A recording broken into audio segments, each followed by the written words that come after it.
সরকারকে পদত্যাগ করতে হবে বিএনপির এমন একদফা দাবির বিষয়ে প্রশ্ন রাখেন প্রধানমন্ত্রী।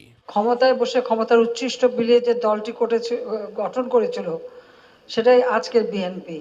আমরা দেখলাম তারা অনেক বড় বড় কথা বলে। এক দফা আন্দোলন কি, আওয়ামী লীগকে ক্ষমতাচ্যুত করতে হবে আর আমাদেরকে পদত্যাগ করতে হবে। আমার প্রশ্ন, জাতির কাছে প্রশ্ন, কি অপরাধ আমাদের? আমরা কি অপরাধটা করেছি? আমার প্রশ্ন বিএনপি নেতাদের কাছে এবং খালেদা জিয়ার কাছে। আজকে তত্ত্বাবধায়ক সরকারের জন্য তারা আন্দোলন করে।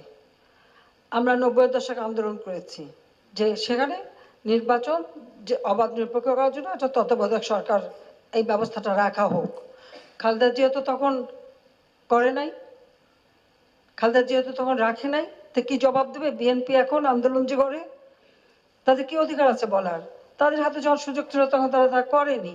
আমরা তো সমর্থন দিতে চেয়েছিলাম।